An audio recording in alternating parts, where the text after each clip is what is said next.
आए दिन हम अखबारों में पढ़ते हैं, टीवी पे देखते हैं, बड़े बड़े विज्ञापन हमें देखने को मिलते हैं कि उत्तर प्रदेश में बेरोजगारी दर सबसे कम है, प्रदेश में सभी युवाओं को नौकरी मिल गई है। यह भारतीय जनता पार्टी बड़े बड़े विज्ञापन निकाल करके, जनता का पैसा विज्ञापन में खर्च करके और झूठे झूठे वादे कर रहे हैं और झूठे झूठे विज्ञापन दिखा रहे हैं। जबकि स्थिति यह है कि अभी आपने देखा होगा एनटीपीसी के परीक्षा में लड़के प्रदर्शन कर रहे थे और उस प्रदर्शन में लड़कों के ऊपर लाठीचार्ज किया गया। यही नहीं, हॉस्टल के अंदर जो लड़के पढ़ रहे थे, अपने कमरे में बंद थे, वो प्रदर्शन में भी नहीं गए थे, उनके कमरे को भी तोड़ करके, खुलवा करके, बंदूक के बट से कमरे तोड़ करके उन लड़कों को बुरी तरीके से पीटा गया। ये है भारतीय जनता पार्टी की कथनी और करनी। अभी 2021 के आंकड़ों के अनुसार यूपी में 10 में से केवल 3 लोगों के पास रोजगार था। ये आंकड़े 2017 से लेकर अब तक घटते चले आ रहे हैं।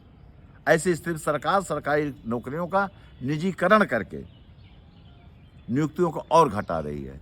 स्थिति यह है कि अगर वो बच्चे अपनी प्रतिभा के अनुसार 20,000 रुपये उनको अगर सरकार की तरफ से मिलता है तो ये ठेकेदार 10,000 बच्चों को देते हैं, 10,000 ठेकेदारों के जेब में जाता है। ये है भारतीय जनता पार्टी की सरकार की नीति। कॉन्ट्रैक्ट बेसिस पे नौकरियां दी जा रही हैं, संविदा पे नौकरियां दी जा रही हैं। इस नाते आज नौजवान युवा मजबूर होकर के यूबर में, ओला में, स्विगी जैसी कंपनियों में बुरी हालात में काम कर रहा है। ये है परिस्थिति नौजवानों की, बेरोजगारों की। ओबीसी, एससी, ओबीसी वर्ग के, एससी वर्ग के छात्र भी इस सरकार की नाकामी का सामना कर रहे हैं।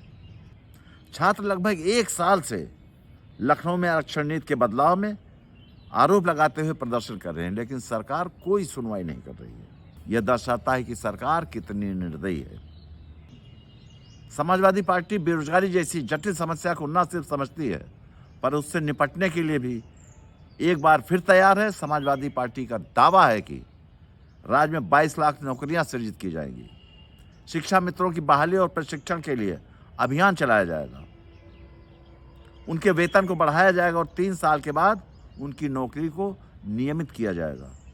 लघु और मध्यम व्यापार पर इस राज्य में सबसे अधिक संख्या में रोजगार पैदा करती है और इनके पुनर्जीवन के लिए उत्तर प्रदेश के प्रमुख शहरों में उनके प्रोत्साहित व्यवस्थाएं की जाएंगी, जैसे कि केंद्रीय सुविधा केंद्र, फ्लैट रेट बिजली की आपूर्ति, डिस्प्ले मार्ट आदि।